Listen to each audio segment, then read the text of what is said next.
हाँ जी। तो नमस्कार, कैसे हैं आप सब लोग। मेहनत कर में आपका फिर से एक बार हार्दिक स्वागत है। होपफुली पढ़ाई आपकी चल रही होगी। मेडाइवल हिस्ट्री के लेक्चर नंबर 30 को आज अपने को कवर करना है। लास्ट लेक्चर हमने कल 29 लेक्चर नंबर समझा था और उसमें हमने पोस्ट मुगल पीरियड में फर्रुख शेर और मोहम्मद शाह को पढ़ा था। देखा कितने बकलोल राजा थे वो। उसके समय मोहम्मद शाह के समय भारत नादिर शाह आया, उसी समय बाजीराव आया। मोहम्मद शाह के समय मुगलों का पतन होना शुरू हुआ। बंगाल टूट के अलग हो गया, हैदराबाद टूट के अलग हो गया, अवध का एरिया टूट के अलग हो गया। उससे पहले फर्रुख शेर था, उसने अंग्रेजों को मैग्ना कार्टा दे के व्यापार करने की छूट दे दी। उसी के समय बालाजी विश्वनाथ जो पेशवा थे वो आए, वो मराठाओं को स्वतंत्र करके मैग्ना कार्टा लेके चले गए। तो ये समय ऐसा था जो मुगलों के विचारों के बहुत ज्यादा खराब दिन चल रहे थे। एक समय वो था जो मुगलों ने दिल्ली भारत में सबकी हवा खराब कर रखी थी, और ये समय वो चल रहा था जहां पर बेचारे मुगल बर्बाद हो चुके थे। हमने पढ़ा सबसे पहले मुगल काल। मुगल काल कब से कब तक चला जी? टोटल 1526 से 1857 तक। इसे हम दो पार्ट्स में डिवाइड करके पढ़ते हैं। एक को हम पढ़ते हैं राइजिंग पीरियड, जहां पर ये राइज हुए, और एक पढ़ते हैं इनका डिक्लाइनिंग पीरियड, जहां पर ये डिक्लाइन हुए। ठीक है, इसको हमने बोला था मुगल काल, और इसको बोलते हैं उत्तर मुगल काल। उत्तर मतलब पोस्ट मुगल पीरियड, उत्तर मुगल काल। ये कब से कब तक चला जी? तो ये 1526 से 1707 तक, और ये 1707 से 1857 तक। इसमें सबसे पहले बादशाह बाबर, उसके बाद हुमायूं, उसके बाद अकबर, जहांगीर, शाहजहां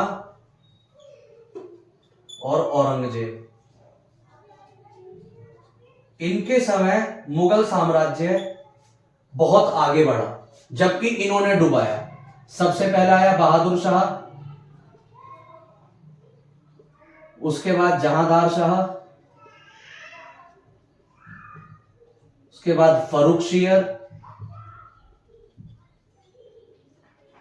शेर के बाद रंगीला बादशाह, रंगीला बादशाह के बाद अहमद शाह के बाद आलमगीर द्वितीय। इनके सबके आगे द्वितीय लगाते जाओ।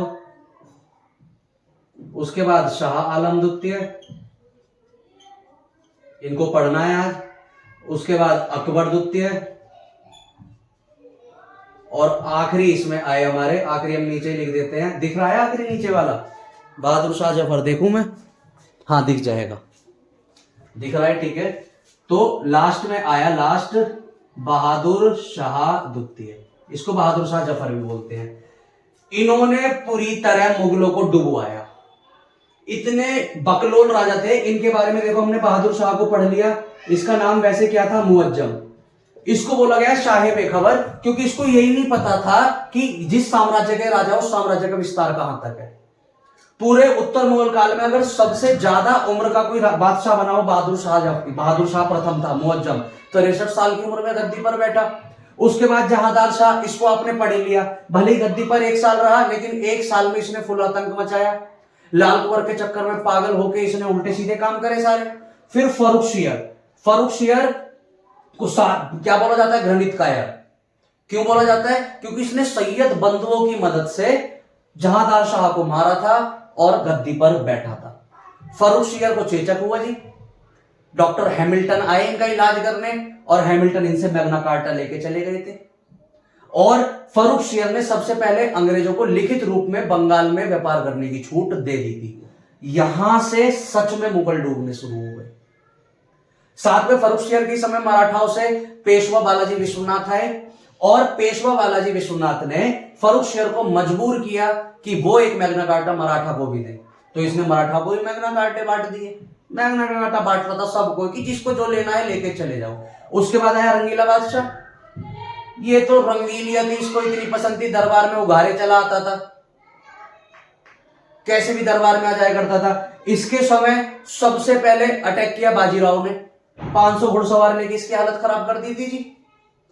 फिर 1739 में इस पर अटैक करने कौन आया था? नादिर शाह। नादिर शाह के अटैक ने मुगलों को आर्थिक रूप से पूरी तरह तोड़ दिया था, क्योंकि वो बहुत धन दौलत लूट के लेके गया। इतना सोना चांदी लूट के लेके गया था नादिर शाह कि दिल्ली से अफगानिस्तान, ईरान तक जब वो गया था सोना लूट के, तो रास्ते में सोना गिरता हुआ गया था। इतना भर के ले गया था कि उस पर रखने तक की जगह नहीं बची थी। इतनी बुरी तरह दिल्ली लूटी थी। और क्या तबाही मचा के गया था, वो लास्ट क्लास में हमने डिस्कस कर लिया था कि कैसे जामा मस्जिद के सामने खड़े होकर उसने मियान में से तलवार निकाली और बोला अपने सारे सैनिकों की, जब तक मैं मियान में दोबारा अपनी तलवार को ना डाल लूं तब तक कत्ले आम होना चाहिए। 40,000 दिल्ली वासियों को सरे आम काट दिया गया था नादिर शाह के समय। ये आफत मचाई थी नादिर शाह ने, और ये तो डर के भाग गए थे।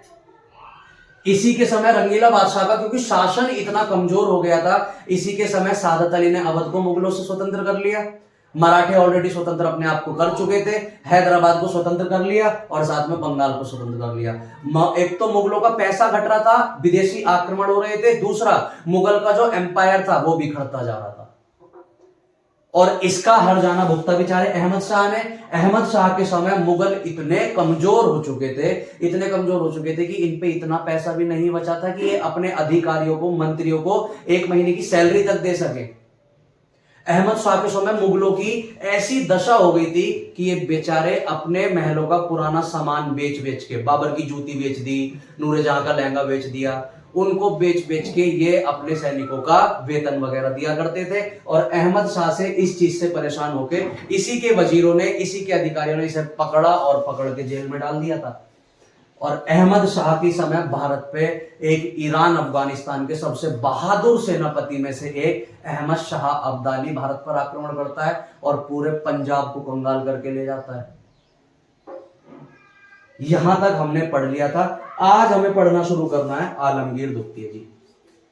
ठीक है, ये अच्छा ईयर वाइज अगर आपको थोड़ा सा लेना है तो 1526 से 1530, ये 1530 से 1556, ये 1556 से 1605, ठीक है जी, ये 1605 से 1628, ये 1628 से 1658 और ये 1658 से 1707। ये था इनका टाइम।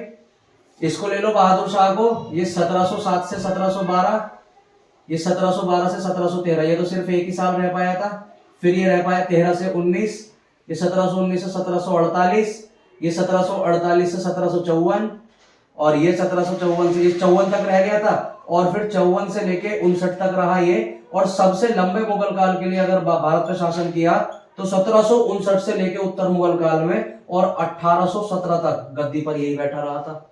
और फिर 1817 से 1827 तक अकबर द्वितीय, और फिर 1827 से 1857 तक बहादुर द्वितीय। ये 27 नहीं है, 37, 20 साल ये था और 20 साल ये था इनका क्रोनोलॉजी। अगर आपको टाइम के अकॉर्डिंग समझना हो कि टाइम के अकॉर्डिंग कैसे कैसे राजा बढ़ रहे थे, ये टाइम है। ठीक है, एक बार आप इसे लिख लेना। इससे लिखने से पता होगा क्या, ये एग्जाम्स में खास तौर पे आपसे नहीं पूछे जाएंगे कि किस राजा का क्या शासन काल रहा, लेकिन आपको ये हिस्ट्री समझने में बहुत मदद करेगा कि अच्छा 1760 में ये था, 1780 में ये था, तो उससे आपकी हिस्ट्री बेटर होगी। ठीक है जी, चलिए अब अपने को समझ कर पढ़ना शुरू करना है आलमगीर द्वितीय कि उत्तर मुगल काल में आलमगीर द्वितीय तक क्या हालचाल हो चुकी थी, भारत की क्या दशा हो चुकी थी। नॉट इवन भारत की, अभी हम मुगलों को पढ़ रहे हैं। भारत में तो उन दिनों बहुत कुछ चल रहा था। अभी हमें पढ़ना है आलमगीर द्वितीय। ठीक है, 1748 से 1754 तक इसका शासनकाल रहा। ठीक है, इसके समय सबसे बड़ी चीज देखो, 1748 से तो वो रहा था 54 तक, ये 54 से 59 तक रहा। हमने गलत लिख दिया। देखो उत्तर मुगल काल में हम चलो मोहम्मद रंगीला बादशाह तक तो फिर भी कुछ बातें पढ़ सकते हैं कि उन्होंने ये किया। आलमगीर तो बिल्कुल ही बकलोल राजा था। अब अंग्रेज क्योंकि 1498 से ही भारत में घुस चुके थे, जो हम आगे मॉडर्न हिस्ट्री पढ़ेंगे। अब अंग्रेजों को समझ आने लगा भाई पूरे भारत की जो केंद्रित शक्ति है मुगल, वो कमजोर पड़ रही है। और अंग्रेजों ने देखा कि हमेशा तपते लोहे पे चोट मार दो तो लोहा टूट जाता है, तो इन्होंने यही काम करा, गर्म लोहे पे चोट मारनी शुरू करी। इन्होंने देखा मुगल पे अभी इधर उधर से आक्रमण हो रहे हैं, मुगल के जो बादशाह हैं वो बिल्कुल बकलोल हैं, इससे अच्छा मौका नहीं होगा मुगलों से लड़ाई करके अपने आप को मजबूत बनाने का।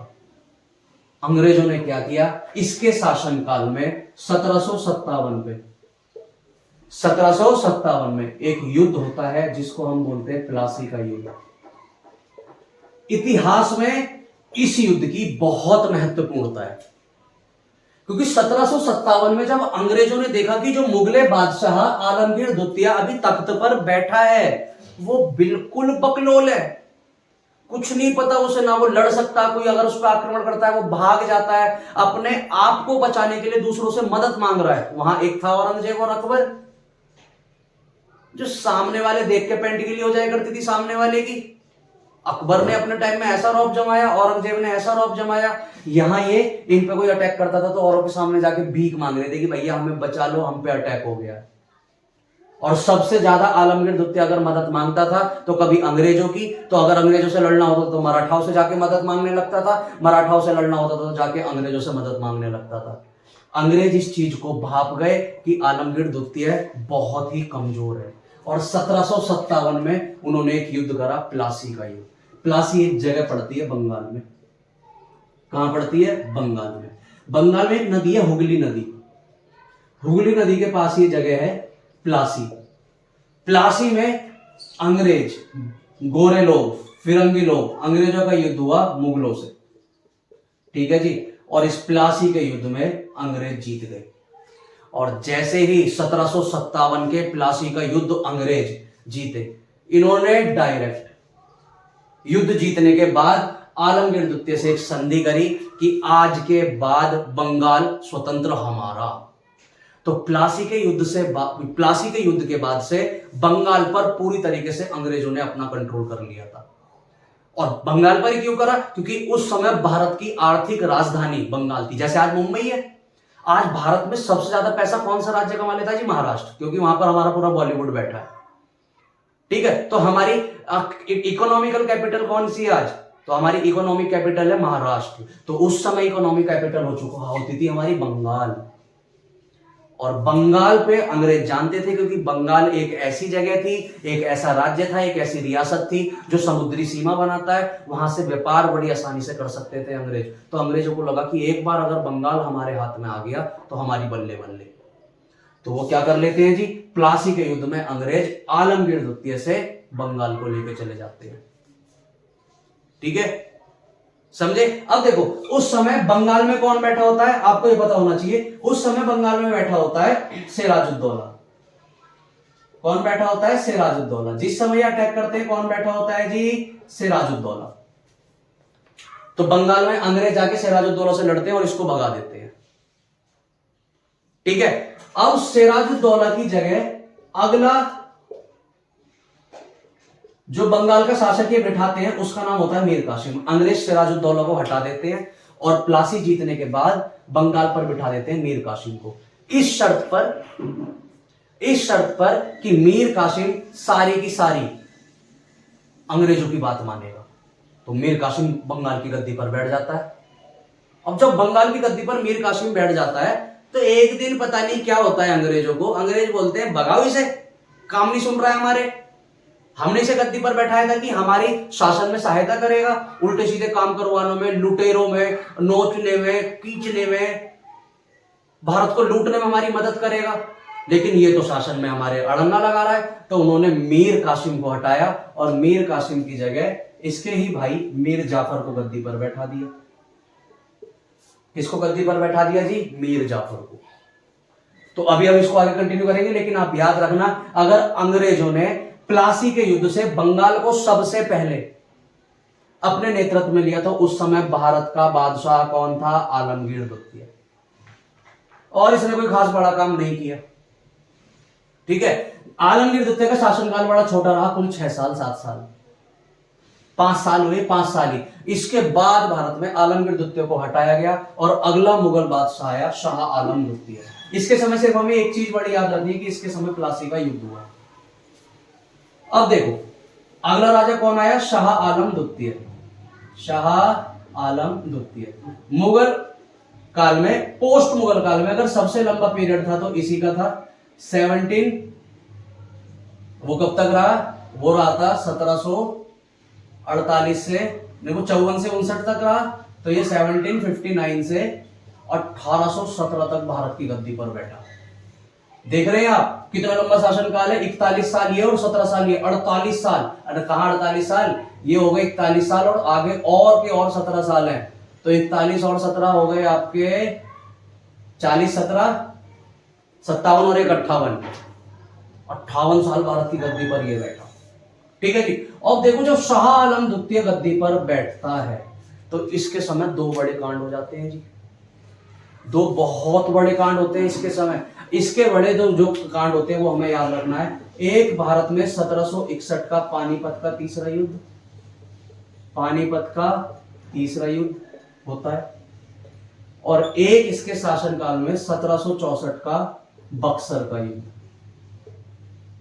देखो जी, ये भारत के इतिहास को इन दो युद्धों ने बदल दिया। अगर भारत के इतिहास को किसी दो युद्धों ने बदला तो वो थे ये दो। उस समय भारत की गद्दी पर कौन बैठा था, शाह आलम द्वितीय।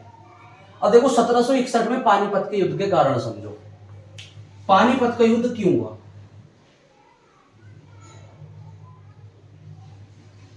इसको समझो। देखो ये यहां मराठे हैं, ठीक है, इस एरिया में मराठे हैं, ये है अपना पाकिस्तान और ये है, इनके बीच में हिंदू कुश पर्वत है, इधर है अफगानिस्तान और इधर फिर आ जाएगा ईरान। ठीक है, अफगानिस्तान के एरिया पर इस समय बैठा था अहमद शाह अब्दाली। कौन बैठा जी, अब्दाली। और यहां थे मराठे और यहां पर कौन था, शाह आलम द्वितीय। ठीक है, इन दिनों मराठाओं पे भूत सवार हो चुका था कि हमें अपना साम्राज्य उड़ीसा के कटक से लेके अफगानिस्तान के अटक तक फैलाना है। मतलब ये पूरा जो साम्राज्य होगा ये मराठा साम्राज्य होगा, और इसको पूरा करने के लिए ये मराठे धड़ाधड़ बहुत तेज गति से आगे बढ़ रहे थे, और इनके रास्ते में जो भी आता था ये उनको मारते थे, और मारने के बाद उनसे टैक्स वसूलना शुरू कर देते थे। ये सारे रास्ते में जितने भी एरिया पड़े सबको कूच काच के, मार काट के, रद्द करके ये पहुंच गए अफगानिस्तान। जब अफगानिस्तान पहुंच के इन्होंने अफगानिस्तान पर कंट्रोल किया तो अफगानिस्तान में ही उन दिनों बैठा था अहमद शाह अब्दाली। ये अहमद शाह अब्दाली भारत में इससे पहले 2 बार आके लड़ चुका था। एक कब, जब 1739 में नादिर शाह भारत आया था मोहम्मद शाह रंगीला के समय लड़ने, तो उसका ये सेनापति था। दूसरा, जब अहमद शाह भारत की गद्दी पर बैठा तो मैंने तुम्हें बताया अब्दाली 1748 में पंजाब अटैक करने आया था, दूसरी बार ये भारत तब आया। तो इसको भारत में युद्ध करने की बहुत ही एक्सपीरियंस था, तजुर्बा था इसको। अब होता क्या है, मराठे अपने जोश में इतने चूर थे, उनको लगता था कि सच में उनके आगे कोई टिक ही नहीं पाएगा जी, लास्ट तो अच्छा का है। और इसी द्वंद्व में मराठाओं ने एक प्रॉब्लम कर दी कि वो सबको चीरते चाटते हुए पहुंच गए अफगानिस्तान तक। अब ये क्या करते थे कि रास्ते में जो भी पड़ता था उनको इतनी क्रूरता से मारते थे कि वो इनके दुश्मन होते गए मराठों के। मराठों की सबसे बड़ी प्रॉब्लम 1761 के युद्ध में यही हो गई थी कि मराठों का कोई साथ देने वाला नहीं बचा था। क्यों नहीं बचा था, क्योंकि उन्होंने अपने पूरे पड़ोसियों से दुश्मनी कर ली थी। अब जब ये अफगानिस्तान पहुंचे तो अब्दाली ने बोला कि भाई जिस विस्तार गति से मराठा साम्राज्य आगे बढ़ रहा है, ये तो कल को आके मुझे 4 लपड़ मार के हटा देंगे। तो अब्दाली समझ गया कि मराठाओं को रोकना पड़ेगा।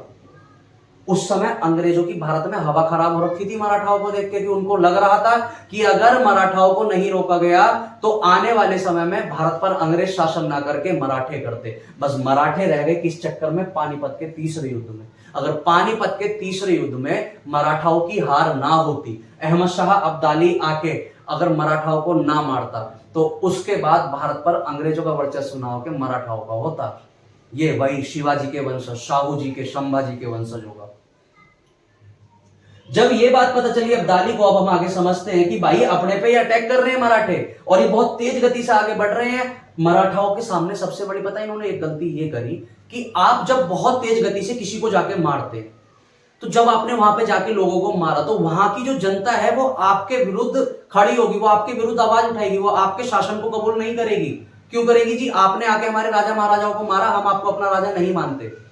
तो आप वहां पे 2-4 साल के लिए अपने समझदार लोग भेजिए, उनको समझाइए कि देखिए यहाँ के जो राजा थे वो आपके लिए ठीक नहीं थे, हम यहाँ पर आए हैं, हम आपका यहाँ पे ख्याल रखेंगे। इन्होंने ऐसा कुछ किया ही नहीं, बस ये मार रहे थे आगे बढ़ रहे थे, मार रहे थे आगे बढ़ रहे थे, मार रहे थे आगे बढ़ रहे थे। अरे भाई, जिनको तुमने जीत लिया है वहां पर अपनी एडमिनिस्ट्रेशन तो अच्छे से करो, लेकिन उन्हें एडमिनिस्ट्रेशन अच्छे से किया ही नहीं। एक तो मार काट रहे हैं, ऊपर से टैक्स लेते थे जब रहे, तो सारी जनता इनके खिलाफ हो चुकी थी। ये बात पता चली अब्दाली को। अब्दाली को यह बात पता चलती है कि इस एरिया के जितने भी राजा महाराजा हैं वो मराठाओं से खफा हैं। तो अहमद शाह अब्दाली ने बोला कि इन मराठाओं को मैं हराऊंगा और आपका खोया हुआ वर्चस्व आपको दोबारा मैं दिलवाऊंगा, बशर्त आप मेरी इस युद्ध में मराठाओं को हराने में मेरी मदद करें। भारत के सारे लगभग बड़े राजा अब्दाली के साथ हो गए थे, मराठे अकेले पड़ गए थे। मराठों को फिर भी इतना घमंड था अपने ऊपर कि हम जीत जाएंगे।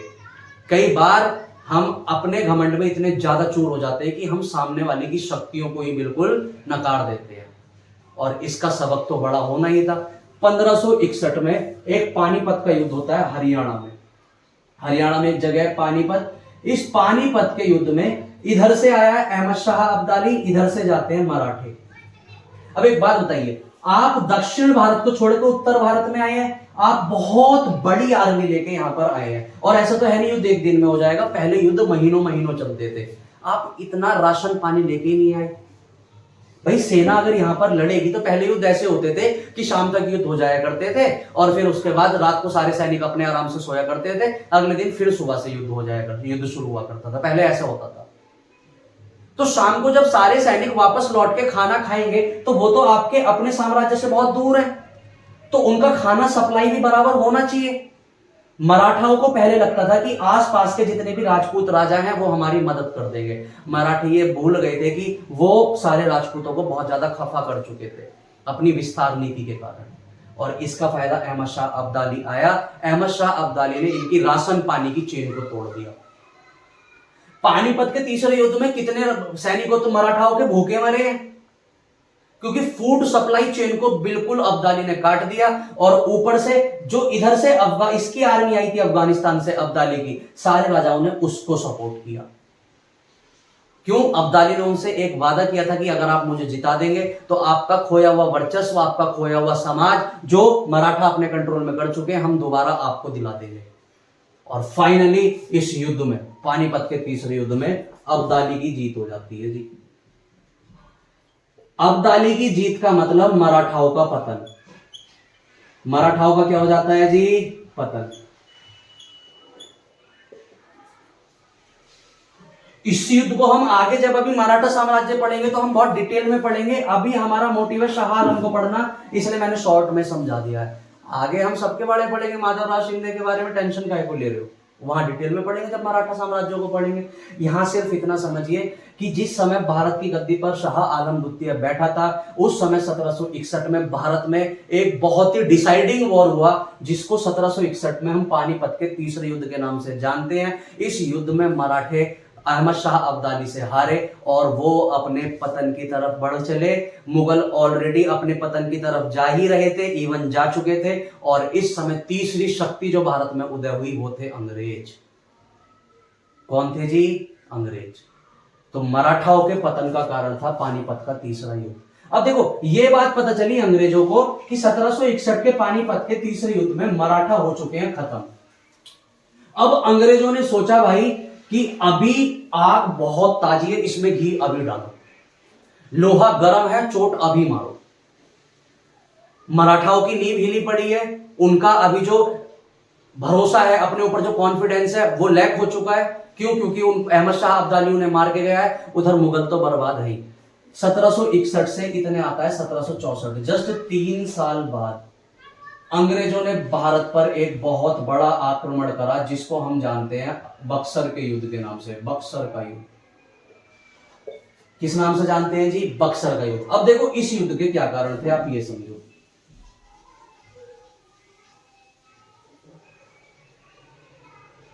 देखो जी, इसको इधर लिख देते हैं थोड़ा। 1764 में कौन सा युद्ध हुआ है जी? बक्सर का युद्ध।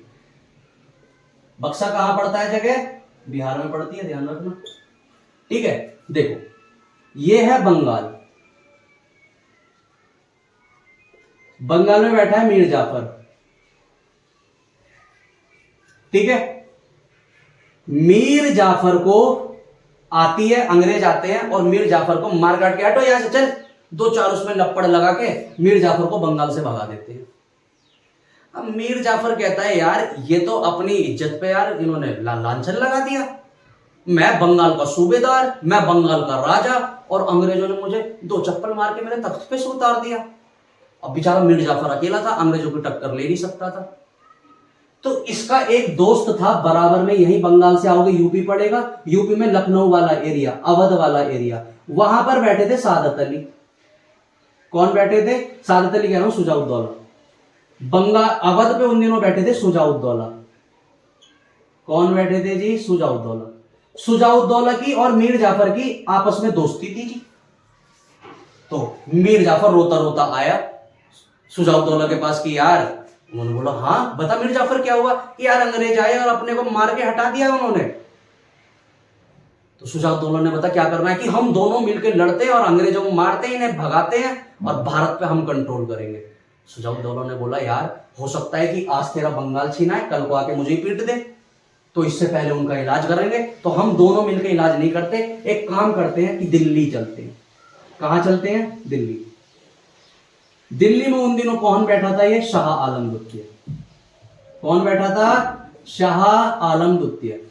शुजाउद्दौला मीर जाफर मिलके जाते हैं शाह आलम के पास और शाह आलम से बोलते हैं कि जी देखिए हमारे मुगल एम्पायर का पतन बहुत तेजी से हो रहा है, और तेजी से पतन होने का कारण यह है कि अंग्रेज आके हम पे दबाव डाल रहे हैं उल्टे सीधे। हम तीनों मिलते हैं, बंगाल से मीर जाफर, अवध से शुजाउद्दौला और दिल्ली के मुगल बादशाह शाह आलम द्वितीय आप मिलिए, हम तीनों अपनी आर्मी लेके जाएंगे और अंग्रेजों को मारेंगे। शाह आलम ने बोला हाँ बिल्कुल ठीक कह रहे हो, इन्हें अंग्रेजों को मारेंगे, इन्हें जड़ से भारत से उखाड़ फेंकेंगे और भारत पे शासन हम करेंगे। और 1764 में ये तीनों अपनी आर्मी लेके पहुंच गए बंगाल। कहां? बंगाल कह रहा हूं, बिहार। कहां पहुंच गए जी? बिहार। बिहार में एक जगह पड़ती है बक्सर नाम की। बक्सर का युद्ध। कौन सा युद्ध हुआ जी? बक्सर का युद्ध। कब हुआ? 1764 में। इस बक्सर के युद्ध में कौन कौन आ रहे हैं? तो भैया बंगाल से कौन आ रहा है? मीर जाफर। इसके साथ अवध से कौन आ रहा है? शुजाउद्दौला। बोलो जी, आ रहा है शुजाउद्दौला? हाँ जी आ रहा है। उसके बाद दिल्ली से जहांपनाह आलमगीर, नहीं, शाह आलम द्वितीय। जहांपनाह शाह आलम द्वितीय, ये तीनों अपनी आर्मी लेके आ रहे हैं बक्सर के युद्ध में 1764 में। और इनका ये युद्ध किससे हो रहा है? अंग्रेजों से। किससे हो रहा है युद्ध? अंग्रेजों से। अंग्रेजों का उन दिनों गवर्नर जनरल था रॉबर्ट क्लाइव। कौन था? Robert Clive. रॉबर्ट क्लाइव को ये बात पता चलती है कि बंगाल, अवध और दिल्ली तीनों मिलके हम पे आक्रमण की प्लानिंग बना रहे। रॉबर्ट क्लाइव बिल्कुल नहीं डरता, क्योंकि उसको पता है ये भारत के लोग हैं। ये युद्ध कैसे लड़ते हैं? कोई ईंट मार रहा है, कोई कैंची लेकर भाग लिया किसी के पीछे, कोई थाली लेकर भाग लिया, कोई हथौड़ी छेनी पिलास लेकर लड़ रहे हैं। अंग्रेज उन दिनों इंडस्ट्रियलाइजेशन कर चुके थे, वो डेवलपमेंट अपना बहुत तेजी से कर रहे थे, उन पे थी एडवांस मशीन्स, मशीन गन्स, तो उन्हें डरने की कोई दिक्कत ही नहीं थी। वो जानते थे ये आएंगे हाथियों पे, घोड़ों पे। अब जो हाथी घोड़े आप युद्ध में लाते हैं, उन हाथी और जो ये जो युद्ध वाले घोड़े हाथी होते हैं, इन्हें पहले से ट्रेन करना पड़ता है। पता चला पहली बार आप लेके जाओगे हाथी घोड़ों को युद्ध में, वहां पर तोप के गोले बम बम चलेंगे, घोड़ा भाग जाएगा आवाज सुन के। ये शादी ब्याह वाले जो घोड़े होते हैं ना, इनके कान पे, जब ये अपने अस्तबल में होते हैं तो इनके कान पे डीजे बजाया जाता है दबा के। क्यों? क्यों? ये यूज्ड टू हो सके। पता चला पहली बार जंगल में से घोड़ा पकड़ के लाए, डीजे बीजे की उसने कभी आवाज सुनी नहीं है, और बिठा के लेके आए और उस पर दूल्हा बिठा दिया।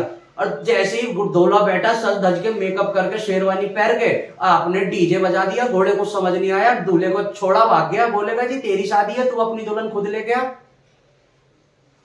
तो ये नाचने गाने वाले जो घोड़े घोड़े होते हैं वो अलग होते हैं, युद्ध वाले अलग होते हैं। अंग्रेज जानते थे कि इनके ज्यादा से ज्यादातर हाथी और घोड़े तो ऐसे हैं जो युद्ध के लिए ट्रेंड ही नहीं है। यहां से तोप के गोले छूटेंगे, आवाज सुन के इनके आधे घोड़े भाग जाएंगे। और ऊपर से रॉबर्ट क्लाइव उस समय भारत का गवर्नर जनरल था, गवर्नर था। इवन भारत का गवर्नर उन दिनों कौन था? नॉट गवर्नर जनरल, लेकिन गवर्नर कौन था? Robert Clive. रॉबर्ट क्लाइव का एक बहुत बहादुर सेनापति था हेक्टर मुनरो। इसमें योग्यताओं का बिल्कुल भी आप शक नहीं कर सकते, बहुत ही योग्यवान हेक्टर मुनरो। बहुत सारे युद्ध इससे पहले लड़ चुका था और जहां गया था इसने भी कत्लेआम ही मचाया था। रॉबर्ट क्लाइव जिम्मेदारी देता है हेक्टर मुनरो को कि भारत की 3 बड़ी आर्मी हमसे मिलकर लड़ने आ रही है, हेक्टर मुनरो जा और इन्हें पे। और इधर ये 3 है, इधर अंग्रेजों की साइड से अकेला हेक्टर मुनरो है। हेक्टर मुनरो आ रहा है बिल्कुल एडवांस मशीन गन्स और तोपों के साथ, और ये भाले, लाठी, डंडा, छैनी, पिलास, सिलबट्टा, लाठी, बांस लेकर भाग रहे हैं, बल्ली, चाली, पेचकस, ये भी लेकर भाग रहे हैं। ठीक है जी। और हेक्टर मुनरो आता है और इन दोनों के बीच में कौन सा युद्ध होता है? 1764 में बक्सर का युद्ध। बक्सर के युद्ध में हेक्टर मुनरो इन तीनों को पेल देता है जी, तीनों को पेल देता है। अब देखिए, बंगाल भी हार चुका है, अवध भी हार चुका है, दिल्ली भी हार चुकी है अंग्रेजों से। मतलब समस्त भारत पर कंट्रोल किसका हो चुका है? अंग्रेजों का।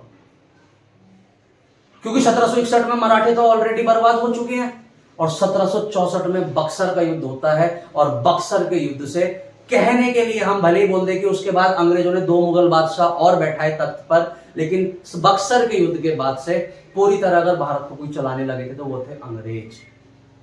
देखो कैसे कैसे बकलोल राजा या 3 राजा मिलके एक अंग्रेज सेनापति को नहीं मार पाए थे। मुगल दरबार, मुगल बादशाह इतनी बुरी तरह बर्बाद हो चुके थे, और यही थे जिन्होंने औरंगजेब के समय और अकबर के समय घुसने की कोशिश करी थी। चप्पल हाथ में लेके बिना पीछे देखे भागे थे ये कि भैया कोई नहीं, चप्पल पैरों में पैरना भूल गए थे अंग्रेज ये अकबर के सामने, हाथ में ली और गोली की चोट भागे थे, क्योंकि इन्हें पता था अकबर पकड़ लेगा ना तो सिर काट के कहां फेंकेगा, मिलेगा भी नहीं। लाठी तुरवाता इन पे, कपार फोड़ देता, 5-7 लाठी मारता इनके सिर में, भाग जाते अंग्रेज। लेकिन अब मुगल इतने कमजोर पड़ चुके थे कि अंग्रेजों ने बहुत आसानी से मुगलों को हरा दिया। अब अंग्रेजों ने बोला कि यार हमारी लड़ाई हुई थी बंगाल से, क्योंकि हमने मीर जाफर को रैपट मार के उसके गद्दी पे से उसे हटा दिया था। हमने अवध से तो कुछ नहीं बोला था, हमने दिल्ली से तो कुछ नहीं बोला था, ये दोनों ससुरे काय को बीच में आए। पता लगाया जाए मित्रों कि शाह आलम बीच में क्यों आया। तो 1764 के अगले साल 1765 में शाह आलम को पकड़ के लेके आए अंग्रेज, और अंग्रेजों ने पूछा कि हाँ भाई तुझसे क्या कही थी हमने, दिल्ली पे तो हम आक्रमण कर ही नहीं रहे थे, हमारी लड़ाई तो बंगाल से थी, तो युद्ध क्यों करने आया? शाह आलम कह रहा है जी जोश था, तुम्हारे प्रति क्रोध था हमें, हम चाहते थे तुम्हें पकड़ के कूच दे, तुम्हारा भरता सा बना दे, लेकिन तुमने हमारा भरता बना दिया। अंग्रेजों ने शाह आलम द्वितीय के सिर में लाठी मारी 2-3 1764 के युद्ध में, और 1765 में इसको पकड़ के लाए, और 1765 में इसको लेके आए इलाहाबाद। यूपी के कहां लेके आए? इलाहाबाद। और इनसे एक समझौता हुआ जिसको हम बोलते हैं इलाहाबाद की संधि। क्या बोलते हैं? इलाहाबाद की संधि। तो 1765 में अंग्रेजों ने इलाहाबाद की संधि करी, किससे? शाह आलम द्वितीय से। और इस इलाहाबाद की संधि के तहत अंग्रेजों ने शाह आलम से बोला कि देख अब तो युद्ध हारा है, चूचा बिल्कुल कर मत, आज के बाद से बिहार, बंगाल और उड़ीसा का सारा टैक्स कलेक्शन अंग्रेजों के पास आएगा। यह युद्ध ने डिसाइड कर दिया कि अंग्रेज कितने पावरफुल हो गए थे, क्योंकि सरकार हमेशा चलती है टैक्स से, सरकार पैसे से चलती है, देश पैसे से चलता है, देश क्या एक घर भी पैसों से चलता है। और इलाहाबाद की संधि के तहत अंग्रेजों ने जितनी भी इलाहाबाद से, ये यूपी तो नहीं, जितना भी बंगाल, बिहार और उड़ीसा से टैक्स आया करता था टोटली, अंग्रेजों ने बोला कि आज के बाद से इस टैक्स को मुगल ना रख के अंग्रेज रखेंगे। और क्योंकि शाह आलम हारा था तो उसको ये संधि माननी पड़ी। अब टैक्स कलेक्ट करने को हम बोलते हैं दीवानी।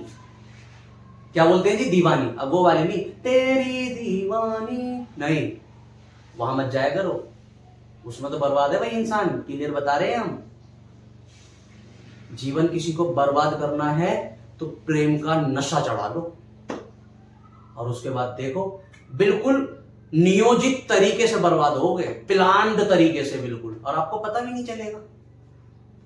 तो वो वाली दीवानी नहीं, दीवानी का ठेका। दीवानी का ठेका मतलब टैक्स कलेक्ट करने का ठेका। इलाहाबाद की संधि के तहत किस किसने ले लिया? बिहार, उड़ीसा और बंगाल का टैक्स सब अंग्रेज लिया करते थे। और साथ में इस शाह आलम से एक समझौता और किया कि ये बता पूरे भारत से तेरे को एक साल का कितना टैक्स आता है जहां जहां तुमने कब्जा कर रखा है। शाह आलम ने बोला जी मेरे को तो 20 करोड़ का आता है। अंग्रेजों ने बोला हम तुझे 22 करोड़ देंगे, तो चुपचाप यहां से निकल और कहीं जाके बैठ। ये अंग्रेजों की एक प्लानिंग थी। पता है वो क्या करते थे? किसी भी राजा से वो बोलते थे हाँ भाई आप टैक्स कलेक्ट कितना कर रहे हो? कि हमारा 1 महीने का इतना टैक्स आ रहा है, तो हम तुझे 1 महीने का इससे इतना फालतू देंगे, लेकिन तू अपना शासन छोड़ के जा। आप बोलोगे वो शासन की छोड़ के जाएगा, क्योंकि अंग्रेजों से युद्ध में पहले हरा दिया करते थे। तो जब आप हारे हो तो आपको बात माननी पड़ेगी। तो अंग्रेज क्या करते थे? बोलते थे कि तेरे को 20 करोड़ टैक्स आ रहा है, तेरे को हम हर साल 25 करोड़ देंगे, लेकिन तू चुपचाप कहीं जाके अंडरग्राउंड हो जा। राजा भी सोचता था यार हम वैसे ही पतन की तरफ हैं, आए दिन हमें यहां से कोई लपेट के जा रहा है, कोई यहां से लपेट के जा रहा है, बिन पैंदी का लोटा बना रखा है, उससे सही चुपचाप कहीं रहेंगे, फ्री के, ये झंझट कुछ नहीं होगा, 25 करोड़ रुपए आएंगे, मस्त स्कॉर्पियो लेंगे, डीजे बजाएंगे और घूमेंगे मॉलों में और मूवी देखते फिरेंगे। लेकिन एक बात बताइए, अंग्रेज क्या करते थे? 5-6 साल तक वो राजा और जनता का कनेक्शन बिल्कुल काट दिया करते थे। राजा अब 25 करोड़ के बदले अपनी सल्तनत, अपनी गद्दी छोड़ के कहीं अंडरग्राउंड हो गया है। हर साल राजा को पेंशन पहुंचती रहा करती थी। अंग्रेज एक तरीके से उनको अपना पेंशन भोगी बना लिया करते थे कि आप रहिए, शासन हम चलाएंगे, हर महीने हर साल हम आपको पेंशन देते रहेंगे। अंग्रेज का पेंशन बंद कर दे, कुछ पता चलेगा? 5-6 साल बाद, आप 5-6 साल से जनता से कनेक्ट हुए नहीं हो, जनता आपको भूल चुकी है। आपका कोई कितना ही प्रिय मित्र क्यों ना हो, जिसके साथ आपने एक दिन के 20-20 घंटे क्यों ना बिताए हो, एक समय में आप उसके कितने बड़े दीवाने क्यों ना हो, बन के घूम रहे हो, जब आप 1-2 साल किसी से नहीं मिलते तो शक्ल भी आपको याद करनी पड़ती है कि भैया उसकी शक्ल कैसी थी। समझे? तो अगर आप 5-6 साल किसी से मिलेंगे नहीं तो आपको फिर उससे लगाव नहीं रहेगा। यह सच बात है। अंग्रेज जानते थे 5-6 साल पहले राजाओं को जनता से अलग करो, 5-6 साल उन्हें बैठ के खिलाते रहो, और जब जनता से कनेक्शन टूट जाए पेंशन बंद कर दो, राजा बर्बाद। ऐसे करते थे वो। तो शुरुआत में इसके साथ इलाहाबाद की संधि करी। इलाहाबाद की संधि के तहत पूरे बंगाल, उड़ीसा और बिहार की दीवानी ले ली और इसको तख्त से हटा के पेंशन भोगी बना दिया और इसको अलग बिठा दिया। लेकिन अंग्रेज अभी जानते थे कि जनता बहुत पहले से, लगभग 1526 से अपना बादशाह देखती आ रही है मुगलों को। अगर एकदम से मुगलों को हटा के अंग्रेज गद्दी पर बैठ जाएंगे तो हो सकता है कि भारत की जनता विरोध कर दे। इसलिए यहां पर अंग्रेज बहुत समझदार थे, दिमाग तो इनमें कूट कूट के भरा हुआ था। यहां अंग्रेज चाहते तो मराठा मर चुके हैं, पूरी तरह बर्बाद हो चुके हैं, मरे तो नहीं है लेकिन बर्बाद हो चुके हैं, अपना पतन हो चुका है उनका, और इधर से इन्होंने पूरे मुगलों को बर्बाद कर दिया है। यहां पर अंग्रेजों के पास पावर थी, उनपे मॉडर्न हथियार थे, तोप थी, सारी चीजें थी, वो चाहते तो पूरी तरह मुगलों को मार काट के अपना राज स्थापित कर सकते थे। लेकिन इसके बाद भी उन्होंने शाह आलम के बेटे अकबर द्वितीय को गद्दी पर बैठाया, इसको हटा के। रीजन क्या था? सो दैट जनता को यह लगे कि कम से कम राजा हमारा है।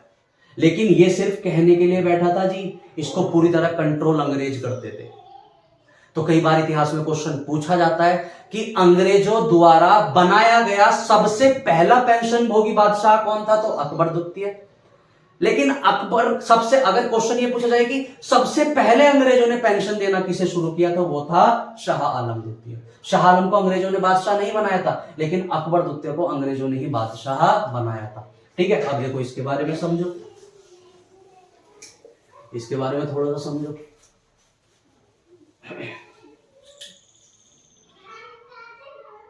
अकबर द्वितीय, ये शाह आलम द्वितीय का बेटा था, अकबर सेकंड। ठीक है, ये नाम याद रखना, ये कई बार पूछा जाता है। ये 1717 से 1817, यार क्या लिख रहा हूं मैं, 1817 से 1837 तक भारत की गद्दी पर बैठा। ये पहला अंग्रेजों द्वारा अंग्रेजों द्वारा बनाया गया पेंशनभोगी बादशाह था। अंग्रेज इससे बोला अंग्रेजों ने कि भाई देख, तू गद्दी पर बैठ जा, हमें कोई प्रॉब्लम नहीं है, लेकिन शासन में बिल्कुल टांग नहीं अड़ाएगा। जहां पे जाके जो करना है हम करेंगे, बस तू गद्दी पर बैठा रहे, सो दैट जनता को यह लगता रहे कि हाँ हमारा राजा जिंदा है। ठीक है। और अंग्रेजों ने सेम इसके साथ भी करा। कुछ समय बाद इसकी पेंशन को देना बंद कर दिया। जब इसकी पेंशन को देना बंद कर दिया तो उन दिनों भारत पे एक बहुत ही बड़े महान स्वतंत्रता सेनानी राम मोहन रॉय अपनी छाप छोड़ रहे थे। उन दिनों भारत में एक नया नाम अपना उफान पकड़ रहा था, जिनका नाम था राम मोहन रॉय। बड़ी अच्छी इंग्लिश आती थी उन्हें उस समय। हमें तो आज नहीं आती जी, हमारा तो आज भी इंग्लिश में टाइट है। हाँ जी, इंग्लिश में हाथ टाइट है। देखो जो बात है वो है। माय नेम इज सचिन तक तो ठीक है हमारा, लेकिन उससे आगे कोई पूछने लगे तो फिर बोर आ जाते हैं हम। तो अकबर द्वितीय को पता चला कि इन दिनों राम मोहन रॉय हैं जो ओ माय गॉड करना जानते हैं, जिन्हें इंग्लिश आती है। तो अकबर द्वितीय ने राम मोहन रॉय को बुलाया और बोला कि आप इंग्लैंड जाइए। कहां जाइए? आप इंग्लैंड जाइए और इंग्लैंड में इन अंग्रेजों की जो रानी बैठी है, क्वीन विक्टोरिया, उनको जाके इन अंग्रेजों की हरकत बताइए। क्योंकि एक्चुअली ये जो यहां पर जो ईस्ट इंडिया कंपनी जो काम कर रही थी ना, कई बार वो ऐसे काम करती थी जो उनको इंग्लैंड से छूट मिली हुई नहीं थी। इंग्लैंड के राजा महाराजाओं ने कभी नहीं बोला कि आप भारत में आके ऐसा करो, लेकिन ये जब भारत आते थे तो इन्हें दिखता था कि भाई पैसा इतना है, भ्रष्टाचार इतना है, तो करो दबा के। और उधर से अगर प्रशासन ईस्ट इंडिया कंपनी को कुछ बोला करता था तो ईस्ट इंडिया कंपनी उनके मुंह पे पैसा फेंक के मार दिया करती थी। और पैसों के आगे तो देखिए अच्छा चुप हो जाता है।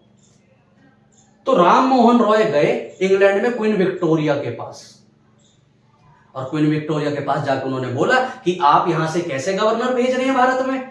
आप तो बोल रहे हो कि आप हमसे अच्छे से शासन करोगे, आप हमें दुखी नहीं करोगे। आपके तो ईस्ट इंडिया कंपनी के बड़े बड़े गवर्नर भारत में जा रहे हैं और हम पे युद्ध कर रहे हैं, हम पे कब्जा कर रहे हैं। क्वीन विक्टोरिया ने बोला ऐसा कुछ है, जबकि उसे सब पता है।